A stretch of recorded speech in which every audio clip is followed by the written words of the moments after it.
Okay, start करते हैं history. और हिस्ट्री में हम लोगों ने कल क्या पढ़ लिया था? Rising of Congress. और राइजिंग ऑफ कांग्रेस में हमने देखा कि कांग्रेस का गठन 1885 में ए ओ ह्यूम के द्वारा किया जाता है। ए ओ ह्यूम कहाँ के रहने वाले थे?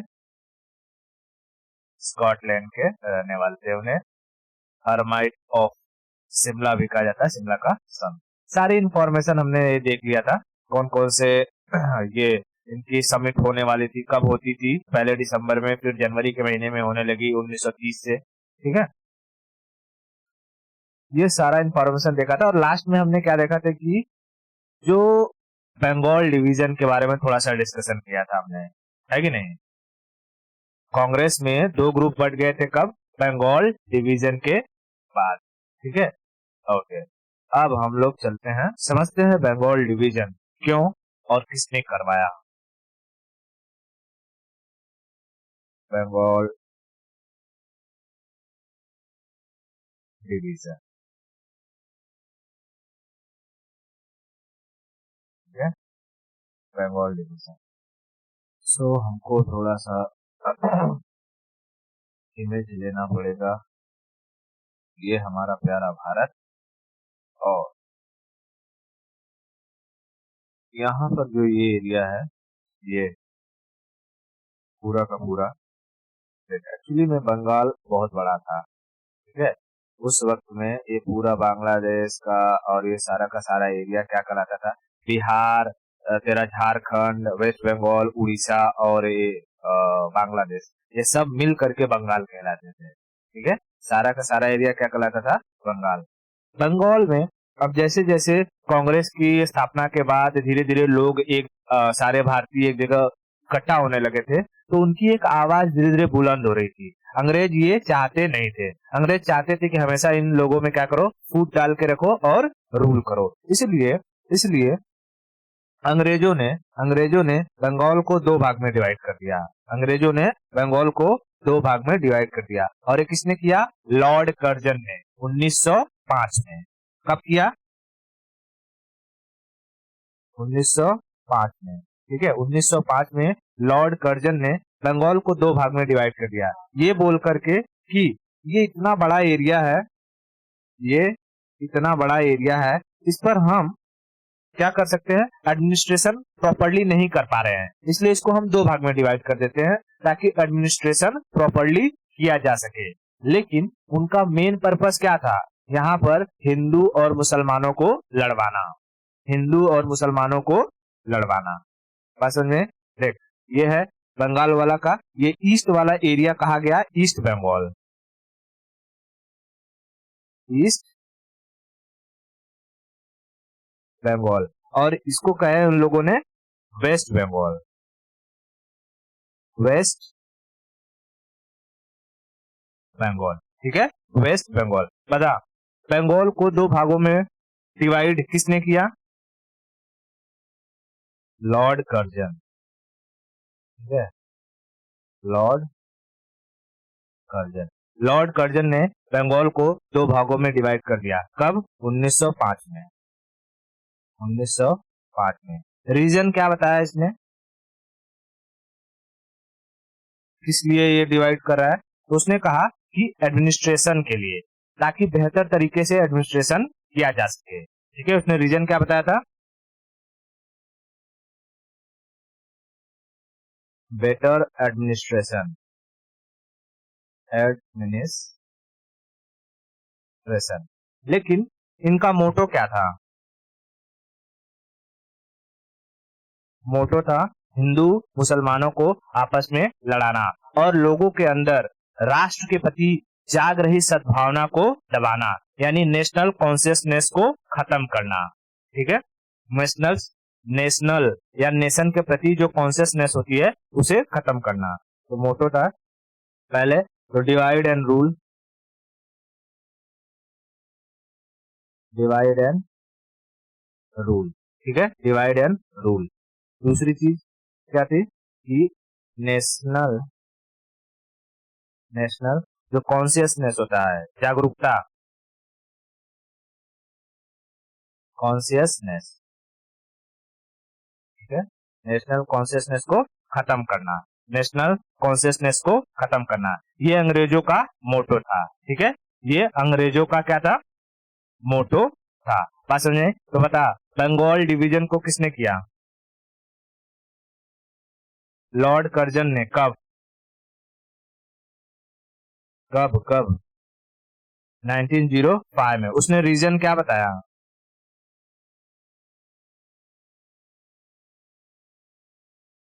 बेटर एडमिनिस्ट्रेशन के लिए ये बंगाल को दो भाग में डिवाइड कर रहा है। देख, दो भाग में डिवाइड करने का उनका मोटो क्या था? एक्चुअली में उनका मोटो क्या था?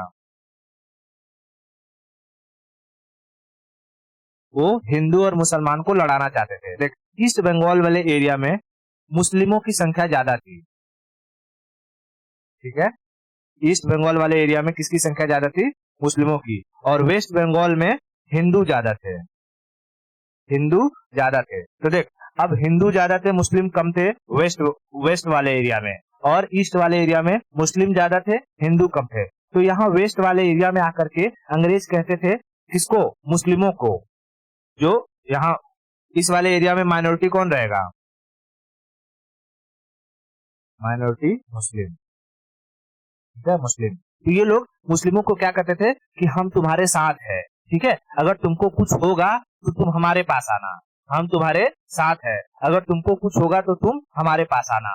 और इस वाले एरिया में जब जाते थे, ईस्ट वाले एरिया में, तो वहाँ हिंदू माइनॉरिटी थे, तो वहाँ हिंदुओं को कहते थे कि देखो, मुस्लिम यहाँ अधिक संख्या में, ये लोग तुम्हारे साथ अत्याचार करते हैं, अगर तुम्हें कुछ करेंगे तो तुम हमारे पास आना। ठीक है, वो लोग बस जो माइनॉरिटी रहता था उनको दोनों तरफ से क्या करते थे? अपने अपने में मिलाकर रखते थे। और इन लोगों ने क्या कहा कि देखो, हिंदुओं के लिए गाय गाय क्या है? मान्य है।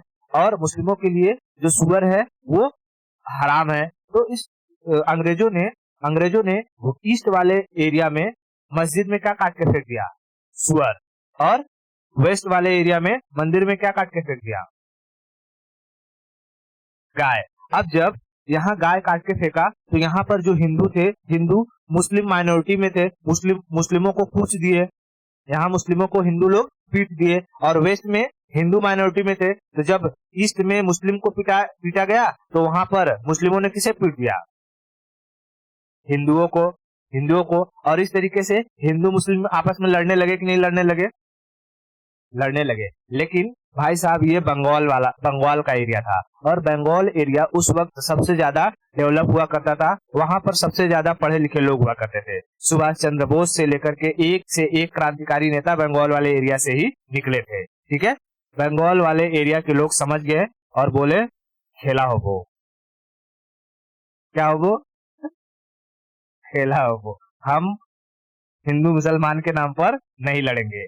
हम हिंदू मुसलमान के नाम पर नहीं लड़ेंगे। और वहां से व्योमेश चंद्र बनर्जी और रविंद्रनाथ टैगोर जैसे लीडर निकले। उन लोगों ने इस बंगाल डिवीजन का विरोध किया और एक आंदोलन चालू किया, बंग भंग आंदोलन।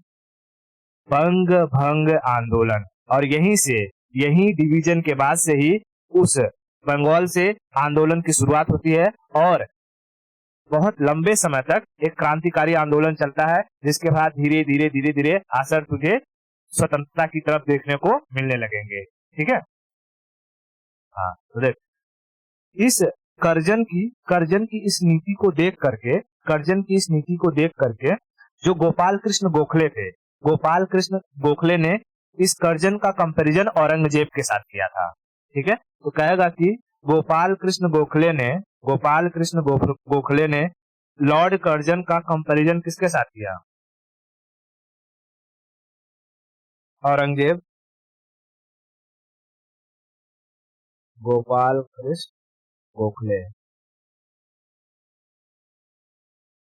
गांधी जी के। हाँ, बताऊंगा अभी, जब गांधी पढ़ाऊंगा तो बताऊंगा उनके टीचर थे। ठीक है, गोपाल कृष्ण गोखले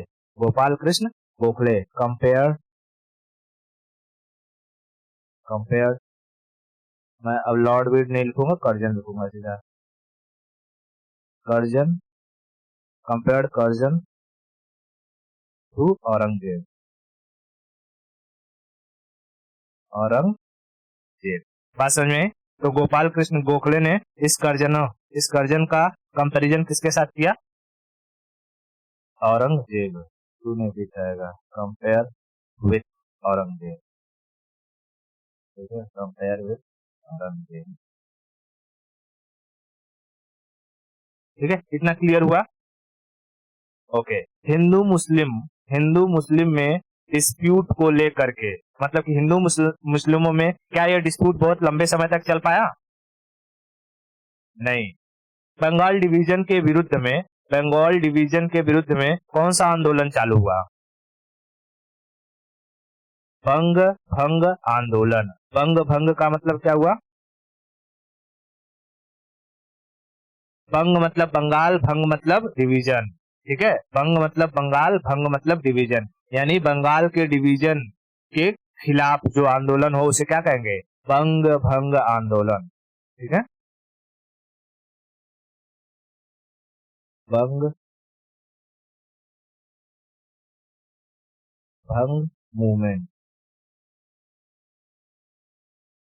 मूवमेंट, बंग भंग मूवमेंट, बंग भंग मूवमेंट, ठीक है।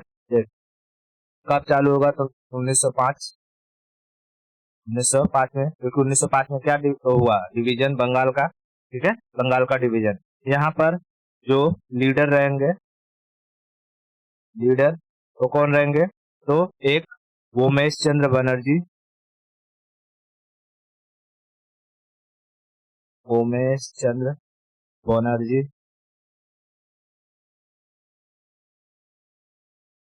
ठीक है, और रविंद्रनाथ टैगोर, रविंद्रनाथ टैगोर, ठीक है, टैगोर। इन सब ने बंग भंग आंदोलन को बहुत तेजी से किया। और बंग भंग आंदोलन, बता, बंग भंग आंदोलन किसके खिलाफ था?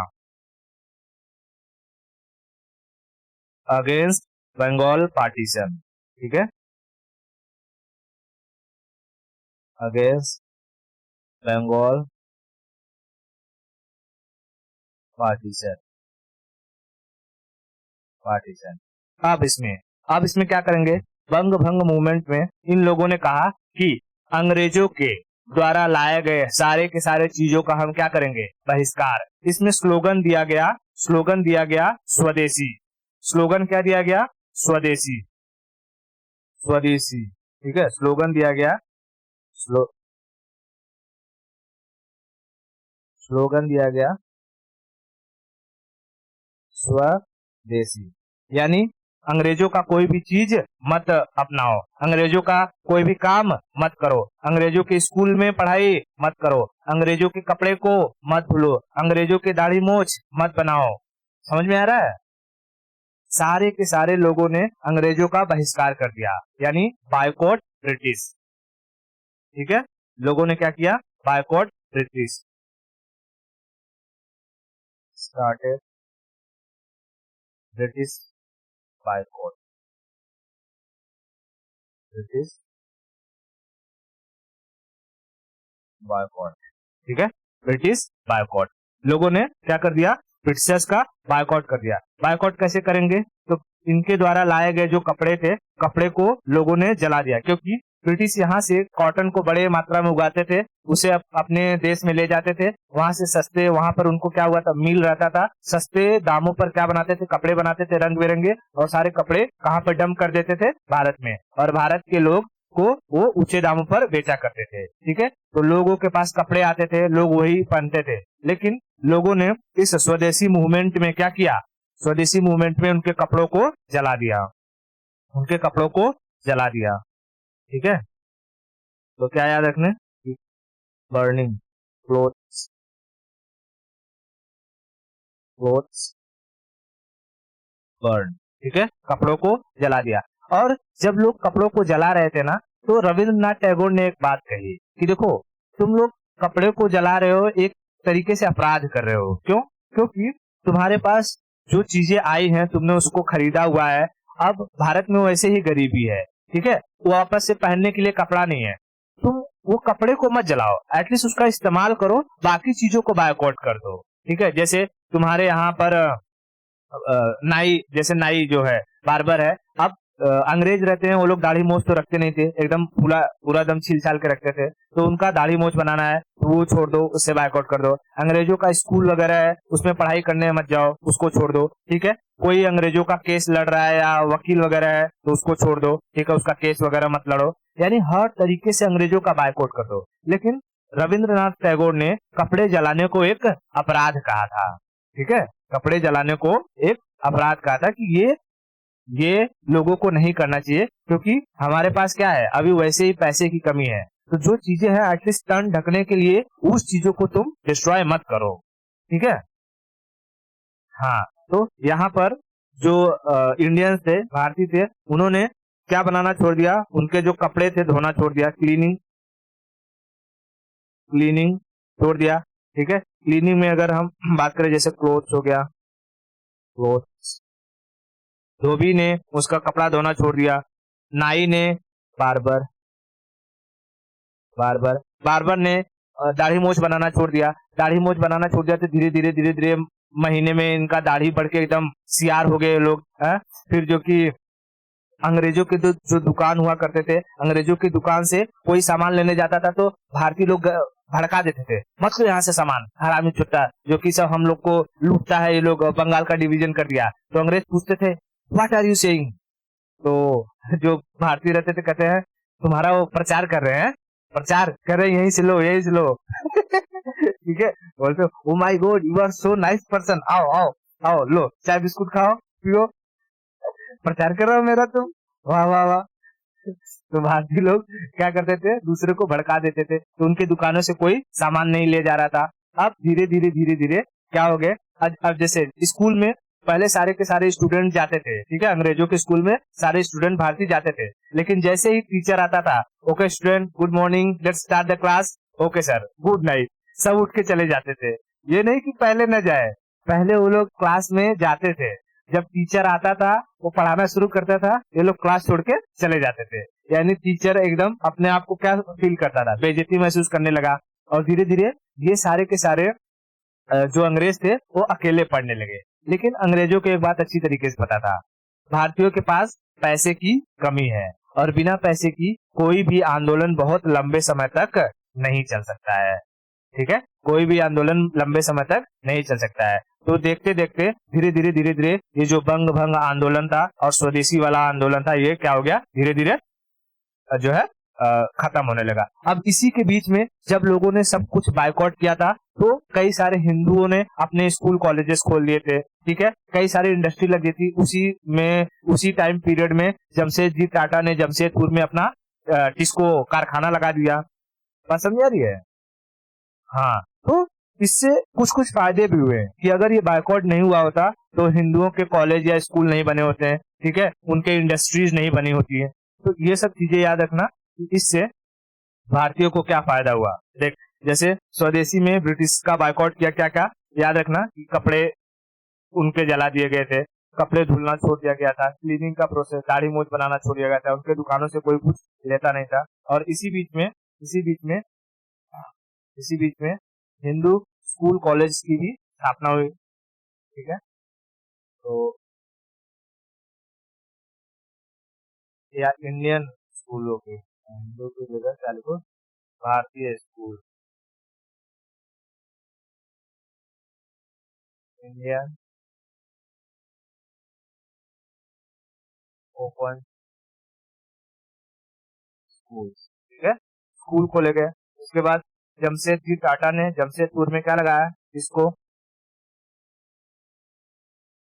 Jamshedji Tata open industry in Jamshedpur Jamshedpur. ठीक है, यहाँ लिख दो इसको।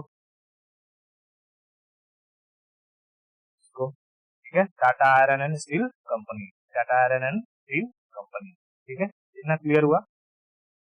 ओके, अब देख, इस बंग भंग आंदोलन की वजह से अंग्रेजों को बहुत लॉस तो हुआ था, अंग्रेजों को बहुत लॉस हुआ था। इसलिए बंग भंग आंदोलन को समाप्त करने के लिए अंग्रेजों ने कुछ स्टेप्स लिए, जैसे यहाँ लॉर्ड कर्जन था, जिसके समय में ये बंग भंग आंदोलन मतलब ये डिवीजन हुआ था। लॉर्ड कर्जन के बाद आया था लॉर्ड मिंटो, ठीक है। लॉर्ड कर्जन के बाद कौन आया था भारत में? लॉर्ड मिंटो, ठीक है। मैं यहाँ लिखता हूँ पहले कि लॉर्ड कर्जन के बाद आया था लॉर्ड मिंटो। मिंटो के टाइम पीरियड में भी ये आंदोलन चलता रहा। लॉर्ड मिंटो के बाद आया लॉर्ड हार्डिंग, लॉर्ड हार्डिंग, ठीक है, हार्डिंग। और लॉर्ड हार्डिंग के समय में लॉर्ड हार्डिंग के समय में लॉर्ड हार्डिंग के समय में 1911 में इंग्लैंड का राजा भारत आया। और जब इंग्लैंड का राजा भारत आएगा तो उसके स्वागत के लिए दरबार लगाया जाएगा कि नहीं लगाया जाएगा, है ना। तो जब इंग्लैंड का राजा भारत आया तो दिल्ली को पूरी तरीके से एकदम सजा दिया गया, ठीक है। दिल्ली को क्या कर दिया गया? पूरी तरीके से एकदम सजा दिया गया। इतना भव्य सजाया गया था, उसे कहा जाता है दिल्ली दरबार, दिल्ली दरबार, ठीक है, दिल्ली दरबार। तो दिल्ली दरबार के बारे में थोड़ा सा देख लेते हैं हम लोग। दिल्ली दरबार, दिल्ली दरबार, देख, दिल्ली दरबार कब लगाया गया? तो भाई ये हुआ था 1911 में, 1911 में, 1911 में। क्यों लगाया गया? क्योंकि इंग्लैंड का राजा भारत आया था, ठीक है। England king came to India, ठीक है, भारत आया था। उस वक्त भारत का वॉइस रॉय कौन था? लॉर्ड हार्डिंग, हार्डिंग, अभी तो बताया, लॉर्ड, ठीक है, लॉर्ड हार्डिंग, लॉर्ड हार्डिंग, देख ये है लॉर्ड हार्डिंग, ठीक है, लॉर्ड हार्डिंग, भाई लॉर्ड हार्डिंग, ये यहाँ मैं रखता हूँ, ये है लॉर्ड हार्डिंग, ठीक है, लॉर्ड हार्डिंग। लॉर्ड हार्डिंग उस वक्त वॉइस रॉय था। इसने इसने जब राजा का स्वागत किया, और राजा जब आया भारत में तो भारत में देखा कि बहुत जो कि उसका क्या हो रहा है, अपोज हो रहा है, लोग उसके विरोध में है। तो उसने पूछा कि क्या समस्या है, क्या हो रहा है यहाँ पे। तो लॉर्ड हार्डिंग ने बताया कि कर्जन आया था, ऐसा ऐसा बवाल मचा के गया है सब। तो बोलता ओ माय गॉड, ऐसा हुआ है, एक काम करो, बंगाल का डिवीजन रद्द कर दो, बंगाल का डिवीजन रद्द कर दो। उसने 1911 में कहा बंगाल का डिवीजन रद्द कर दो, यानी उसने कई सारे डिक्लेरेशन पास किए, ठीक है। राजा ने क्या किया? पास डिक्लेरेशन, डिक्लेरेशन। और उस डिक्लेरेशन में पहली बात उसने क्या कही कि बंगाल डिवीजन को रद्द कर दो, ठीक है, Bengal division and Bengal Bengal division, ठीक है, बंगाल डिवीजन को समाप्त कर दिया जाए। देख 1911 में कहा और 1912 में जाकर के ये बंगाल डिवीजन क्या हो गया? समाप्त हो गया, ठीक है, रद्द हो गया। यानी कि अब ईस्ट बंगाल वेस्ट बंगाल दो न होकर के एक ही रहे, एक ही रहे। उसने दूसरी बात कहा कि देखो अभी ना बंगाल में इतना मारी मारा हो चुका है, यहाँ से कैपिटल को शिफ्ट कर दो दिल्ली। कलकत्ता से कैपिटल को शिफ्ट किया, कैपिटल शिफ्टिंग, शिफ्ट कहाँ से? कलकत्ता से, कलकत्ता से दिल्ली, कलकत्ता से दिल्ली, एक मिनट, कलकत्ता से दिल्ली, ठीक है, कलकत्ता से दिल्ली। उसने दूसरी चीज क्या कही, ये काम करो बंगाल को छोटा करने के लिए बंगाल से बिहार को अलग कर दो, ठीक है, बंगाल से बिहार को अलग कर दो, ठीक है। तो separate separate Bihar Bihar to from Bengal, Bihar from Bengal. ठीक है, बिहार को क्या करो, बंगाल से अलग कर दो। तो 1911 में कहा, अब ये क्या तुरंत तो अलग हो नहीं जाएगा, तो 1912 में जाकर के बंगाल से कौन अलग हो गया? हाँ, बंगाल से बिहार। मैंने बताया था ना कि ये पूरा का पूरा बिहार और झारखंड, उड़ीसा और ये वेस्ट बंगाल और बांग्लादेश सब क्या हुआ करता था? बंगाल कहलाता था, बंगाल। तो बंगाल से पहले बिहार को अलग कर दिया गया। ठीक है, बिहार। और बिहार उस वक्त क्या क्या बन के था पता है? मैं समझाता हूँ अभी। जैसे ये है भारत, ये है भारत। अब देख, इसमें समझ, जैसे मैं कहता हूँ कि ये पूरा का पूरा जो एरिया क्या था, ये पूरा बंगाल हुआ करता था। ठीक है, बंगाल। अब जब इसने 1912 में बिहार अलग किया, तो बिहार क्या क्या इंक्लूड करता था? ये पूरा एरिया बिहार कहलाता था। ठीक है, ये पूरा एरिया बिहार कहलाता था, और ये इतना क्या हो गया? बंगाल। इतना बंगाल। तो ये जो पूरा का पूरा एरिया था, ये कब अलग हुआ? 1912 में। 1912 में। अब देख, 1936 में इन लोगों ने बिहार से उड़ीसा को अलग कर दिया। 1936 में, 1936 में बिहार से क्या अलग हो गया? उड़ीसा। 1936 में बिहार से उड़ीसा, और फिर सन 2000 में जाकर के तो बिहार से झारखंड अलग हो गया। ठीक है, बिहार से झारखंड अलग हो जाएगा। ठीक है, क्या समझ में आ रहा है? तो बता, यहाँ अगर मैं लिखूं कि ये था बंगाल, ठीक है, इसको अगर मैं बंगाल लिखूं, बंगाल, बंगाल से पूरा का पूरा बिहार कब अलग हुआ? 1912 में। 1912 में। इस पूरे पूरे के पूरे बिहार से फिर ये उड़ीसा कब अलग हुआ? 1936 में।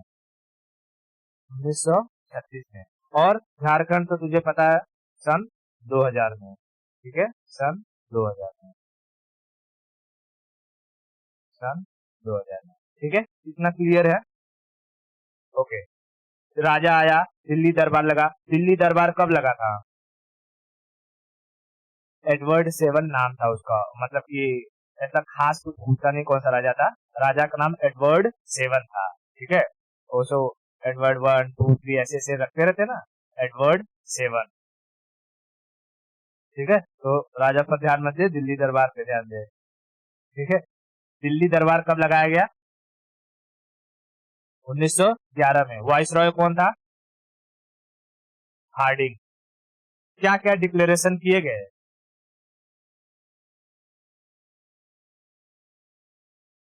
बंगाल डिवीजन को खत्म कर दो। ओके, कैपिटल कलकत्ता से दिल्ली शिफ्ट कर दो। ओके, बिहार को बंगाल से अलग कर दो। ठीक है, नहीं, दोनों एक ही कैसे हो? अगर तू कहेगी कि बंगाल को बिहार से अलग कर दो, तो तेरे कहने का मतलब है कि पूरा एरिया बिहार जाना जाता है,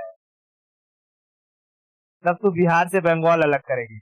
लेकिन जब मैं कहूंगा कि बंगाल से बिहार को अलग कर दो, यानी पूरा एरिया बंगाल के नाम से जाना जाता है, अब मैं बिहार को अलग कर रहा हूँ।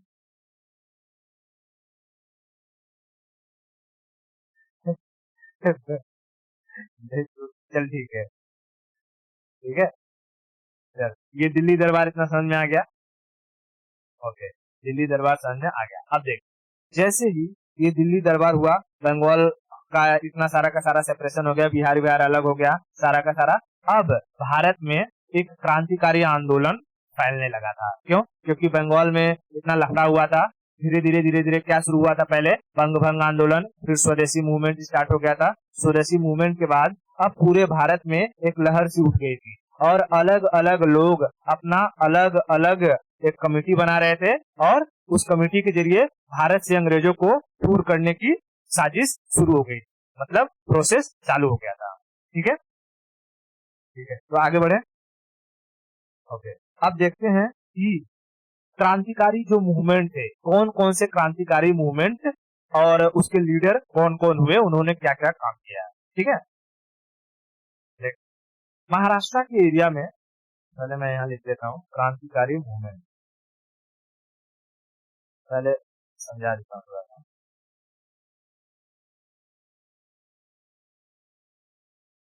क्रांतिकारी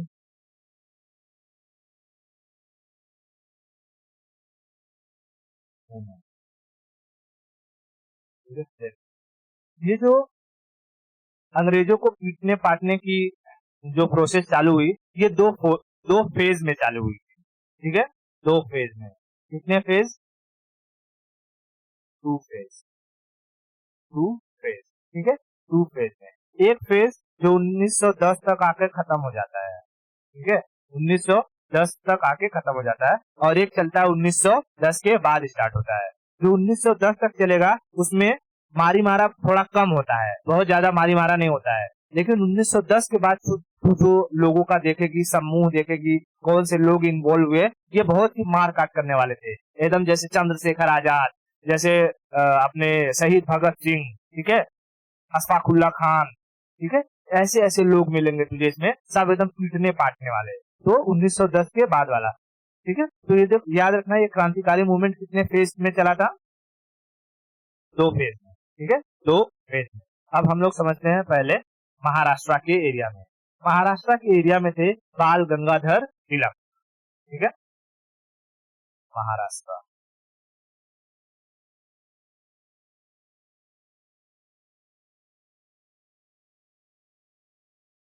महाराष्ट्र, ठीक है, महाराष्ट्र के एरिया में थे बाल गंगाधर तिलक।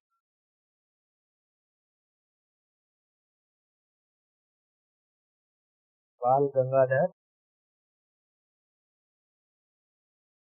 तिलक, ये एक गरम दल के नेता थे। क्या थे, गरम दल के नेता थे, एक्सट्रीमिस्ट, एक्सट्रीमिस्ट, एक्सट्रीमिस्ट मतलब गरम दल,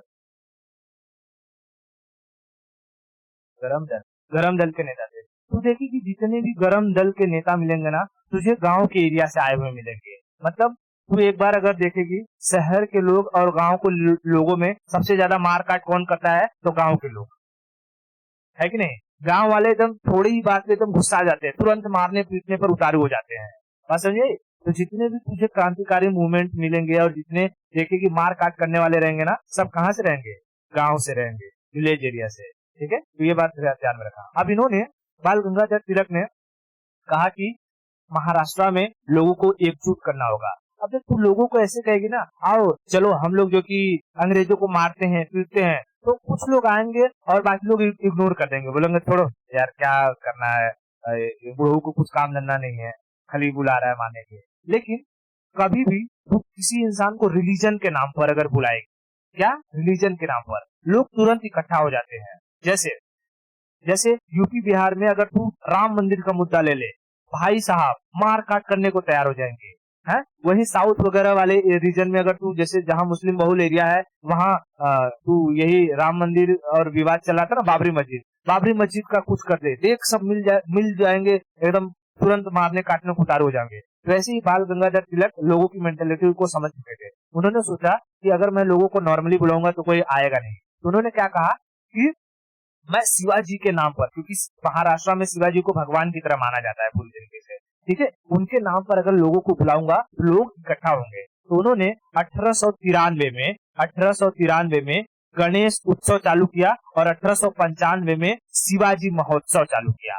देख, गणेश उत्सव, तुझे पता है महाराष्ट्र में कितनी धूमधाम से गणेश उत्सव मनाया जाता है, पूरा का पूरा महाराष्ट्र एकदम ब्लॉक रहता है, यहाँ पर आने जाने भर के लिए जगह नहीं होता है, लोग एकजुट हो जाते हैं। उनका मानना था, देखो पहले लोगों को इकट्ठा करो, और जब लोग इकट्ठा होंगे तो एक दूसरे की विचारधाराएं आपस में ट्रांसफर होगी, और विचारधारा जब ट्रांसफर होगी तो लोग अंग्रेजों को मारने के लिए, मैं उन्हें किसी एक पर्टिकुलर डायरेक्शन में मोटिवेट कर सकता हूँ। ठीक है, हाँ, तो उन्होंने 1893 में क्या चालू किया, गणेश उत्सव। ठीक है, 1893 में गणेश उत्सव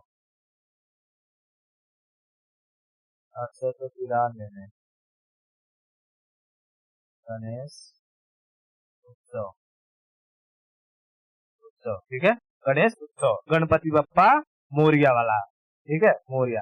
उसके बाद 1895 में उन्होंने शिवाजी महोत्सव, 1895 में शिवाजी महोत्सव महोत्सव। और तू देखती है जब शिवाजी महोत्सव मनाया जाता है तो लोग तलवार, भाला, कुदाल सब ये सब लेकर के नगाड़े, ढोल सब लेकर के निकलते हैं, है कि नहीं? हाँ, तो वही उन्होंने बाल गंगाधर तिलक ने समझ लिया था कि इनको कैसे एकजुट करना है। सारे के सारे लोगों को इस गणेश उत्सव और शिवाजी महोत्सव के जरिए लोगों को उन्होंने इकट्ठा किया और इकट्ठा करके लोगों के अंदर अंग्रेजों को मारने की पूरी क्या कर दी, एकदम भावना भर दी। इस बात को देख करके यहाँ जो बाल गंगाधर तिलक थे, बाल गंगाधर तिलक को भारत में अशांति का जनक कहा गया, ठीक है। कोई अंग्रेज था, वो किताब लिख रहा था, तो उसने बाल गंगाधर तिलक को क्या कहा था, ये बुढ़ो बहुत खतरनाक है, ये रहेगा, ये सबको अंग्रेजों को पिटवा देगा, इसलिए इसको उस अंग्रेज ने उनको एक टाइटल दिया, अशांति का जनक, father of Indian unrest, father of Indian unrest, ठीक है। तो इन्हें टाइटल क्या दिया गया, अशांति का जनक, अशांति का जनक। इंग्लिश में क्या कहेंगे, फादर ऑफ इंडियन अर्नेस्ट, ठीक है, father of Indian unrest, father of Indian unrest, ठीक है, father of Indian unrest, father of Indian unrest. इतना समझ में आया? ओके। बाल गंगाधर तिलक ने लास्ट में अपना क्या दिया, एक स्लोगन दिया। उन्होंने कहा कि ये जो स्वराज है ना, स्वराज हमारा जन्म सिद्ध अधिकार है और मैं इसे लेकर रहूंगा, मैं इसे लेकर रहूंगा। तो उन्होंने स्लोगन क्या दिया था,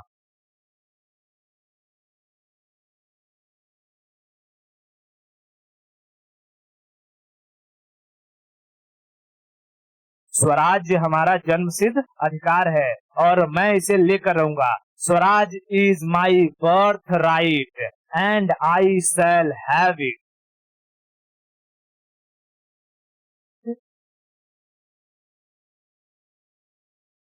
Swaraj is my birth right, birth right and I shall have it, I shall have. बात समझ में आया?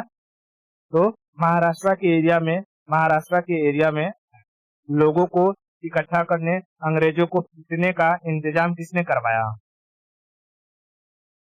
बाल गंगाधर तिलक, बाल गंगाधर तिलक। बाल गंगाधर तिलक को कौन सी टाइटल दिया गया,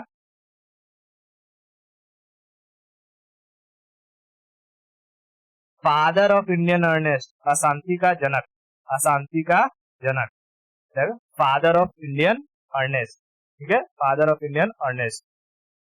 बाल गंगाधर तिलक गरम दल के थे कि नरम दल के, गरम दल के, गरम दल के, ठीक है। इतना समझ में आया? ओके, आगे चलते हैं। व्यायाम मंडल, व्यायाम मंडल, दूसरा एक ग्रुप था व्यायाम मंडल, क्या था,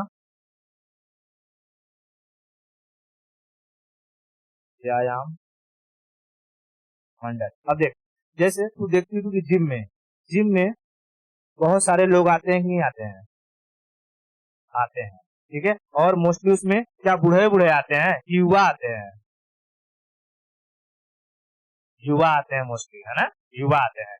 तो उस वक्त लोगों ने सोचा कि भाई देखो, मतलब कि दो भाई थे जिन्हें चापेकर बंधु कहा जाता था, तीन भाई थे चापेकर बंधु, के नाम से जानते थे, अभी मैं उनका नाम बताऊंगा। ठीक है, चापेकर बंधुओं ने सोचा कि हमें लोगों को क्या करना है, इकट्ठा करना है। तो इसके लिए काम करते हैं कि एक ऐसा ग्रुप बनाते हैं जिससे अंग्रेजों को कोई शक भी ना हो।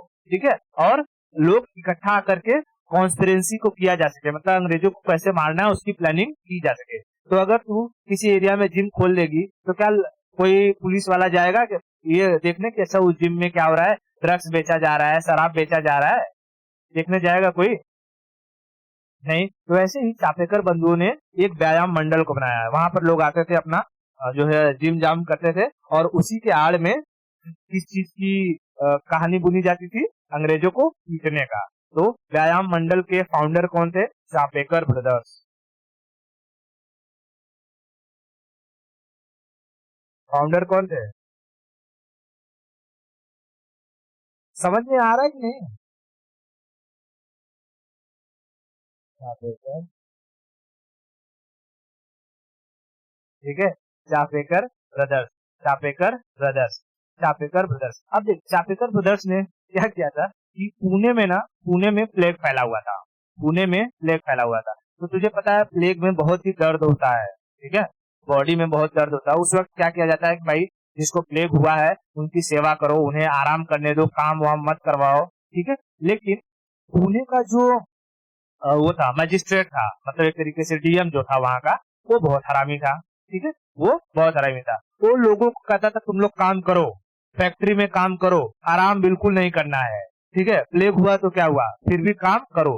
अब इससे नाराज होकर चापेकर बंधु एकदम उखड़ गए थे। इन लोगों ने सोचा था कि इसको काट डालेंगे, इसको क्या करेंगे, काट डालेंगे। तो चापेकर बंधुओं ने प्लानिंग की, और वहां का जो मजिस्ट्रेट था उसका नाम था आयर्स, आयर्स, और आयर्स की हत्या कर दी। तो चापेकर बंधुओं ने किसे मार दिया? पुणे के मजिस्ट्रेट आयर्स को। ठीक है, पुणे के मजिस्ट्रेट आयर्स को। तो देख, चापेकर बंधु आयर्स, उसका नाम क्या था? आयर्स। बड़ा सा नाम था लेकिन तुझे आयर्स याद रखना है, लास्ट उसका आयर्स था। ठीक है, पुणे मजिस्ट्रेट, पुणे मजिस्ट्रेट क्यों मारा? पुणे में क्या फैला हुआ था? देख, देख, पुणे। और ये आयर्स जो था वहां का प्लेग ऑफिसर था, लोगों को रिलीफ नहीं दे रहा था। ठीक है,